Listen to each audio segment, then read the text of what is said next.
तंतु से वस्त्र तक का सफर। वस्त्रों में विविधता पहले बात करते हैं। एक अपने अपने आसपास की किसी दर्जी की दुकान पर जाइए। सिलाई के बाद बचे कपड़े का छोटे बड़े एक तरह कीजिए। कपड़े की प्रत्येक छोटे बड़े को स्पर्श करके, कतरन को स्पर्श करके उसके स्पर्श का अनुभव कीजिए। दर्जी की सहायता से उससे पूछकर कुछ कपड़ों पर सूती रेशमी ऊनी संश्लिष्ट के लेबल लगाने का प्रयास कीजिए। क्या आप यह जानते हैं कि ये अलग अलग कपड़े किस प्रकार बनते हैं? जब आप किसी कपड़े का अवलोकन जांच करते हैं तो वह एक सतत टुकड़ा प्रतीत होता है। अब इसे ध्यान से देखिए, आपने क्या देखा। सूती कपड़े का वह टुकड़ा चुनिए जिस पर आपने पहले में लेबल लगाया था। इसके एक सिरे पर कोई ढीला धागा या तागा ढूंढने का प्रयास कीजिए और इसे बाहर खींचिए। यदि कोई ढीला तागा दिखाई ना दे तो पिन अथवा सुई की सहायता से आप एक तागा धीरे धीरे बाहर खींच सकते हैं। हम यह देखते हैं कि तागों को एक साथ व्यवस्थित करने पर वस्त्र बना। ये तागे किससे बने होते हैं? तंतु।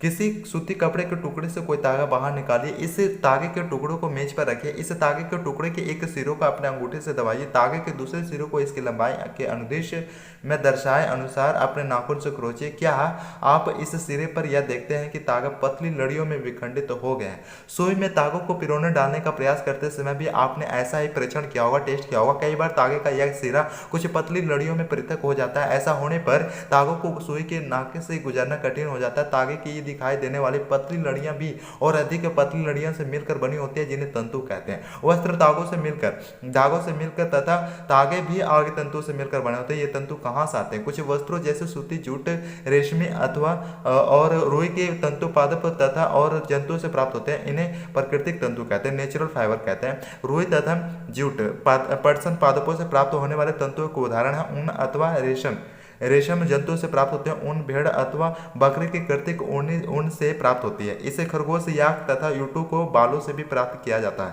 रेशम तंतु रेशम कीट कोकून से खींचा जाता है। हजारों वर्ष तक वस्त्र निर्माण के लिए केवल प्राकृतिक तंतुओं का ही उपयोग होता था। पिछले लगभग 100 वर्षों में से ऐसा रासायनिक पदार्थों जिनका स्रोत पादपों अथवा जंतु नहीं है, उनसे तंतुओं का निर्माण किया जा रहा है। इन्हें संश्लिष्ट तंतु कहते हैं। पॉलिएस्टर, नायलॉन और एक्रिलिक संश्लिष्ट तंतु के कुछ उदाहरण हैं।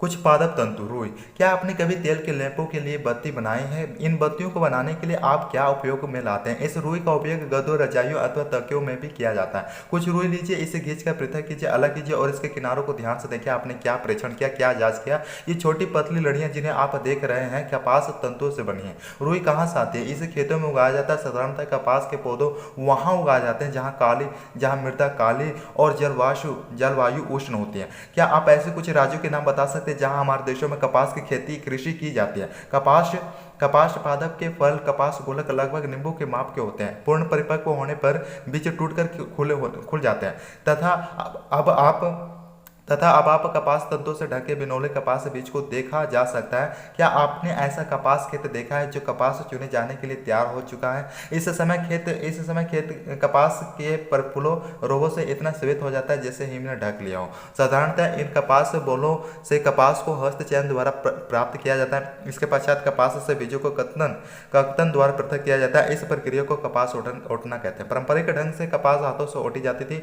आजकल कपास ओटने के लिए मशीनों का उपयोग भी किया जाता है। जूट पटसन तंतु को पटसन पादप के तने से प्राप्त किया जाता है। भारत में इसकी खेती वर्षा ऋतु में भी की जाती है। भारत में पटसन को प्रमुख रूप से पश्चिम बंगाल, बिहार तथा असम में उगाया जाता है। सामान्यतः पटसन पादप फसल को पुष्पन अवस्था में काटते हैं। फसल कटाई के पश्चात पादपों के तनों को कुछ दिनों तक जल में डुबो कर रखते हैं।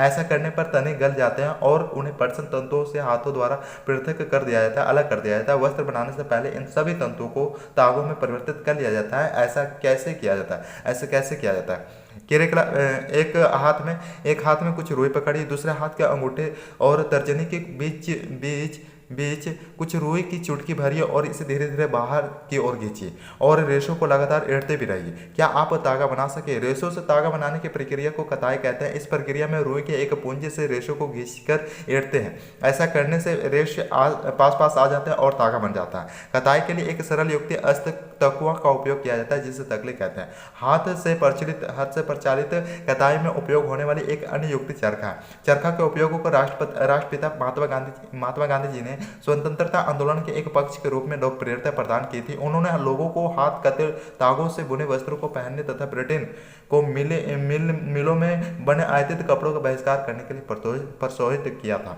वृहत पैमाने पर तागों के कताई का कार्य कताई मशीनों की सहायता से किया जाता है। कताई के पश्चात तागों का उपयोग वस्त्र बनाने में किया जाता है। तागों से वस्त्र बनाने की कई विधियां हैं। इनमें से दो प्रमुख विधियां हैं, बुनाई अथवा बधाई। बुनाई क्रियाकलाप एक जो आपने पहले प्रैक्टिकल किया था उसमें आपने यह ध्यान दिया होगा कि वस्त्र तागों के दो सेटों जिन्हें एक साथ व्यवस्थित किया जाता है से मिलकर बने होते हैं। तागों के दो सेटों को आपस में व्यवस्थित करके वस्त्र बनाने की प्रक्रिया को बुनाई वीविंग कहते हैं। आइए कागज की कुछ पट्टियों को बुनने का प्रयास करते हैं। क्रियाकलाप 5 एक प्रैक्टिकल है। भिन्न भिन्न अलग अलग रंगों की दो कागज की सेट लीजिए। अलग अलग रंगों के दो कागज की सेट लीजिए। दोनों में से 30 सेंटीमीटर लंबाई और 30 सेंटीमीटर चौड़ाई की वर्गाकार सेट काटिए। अब इन दोनों सेटों को आधा मोड़िए। एक सेट पर दिखाए गए चित्र के अनुसार दिखाए गए अनुसार रेखाएं खींचे और दूसरी सेट पर चित्र में जैसे दिखाएगा अनुसार रेखा खींचे। दोनों सेटों को खींची गई रेखाओं को अनुदेश काटिए और फिर सेटों को मोड़ों को खोलकर इन्हें फैला लीजिए। एक सेट की पट्टियों को एक एक करके दूसरी सेटों के कटाव से चित्र में दिखाए अनुसार बुनिए। चित्र में पट्टियों के बुनने के पश्चात को नमूना दिखाया गया। इसी ढंग से तागों के दो सेटों को बुनकर वस्त्र बुने जाते हैं। तागे वास्तव में कागज की पट्टियों की तुलना में बहुत पतले होते हैं। वस्त्रों की बुनाई करघों पर की जाती है।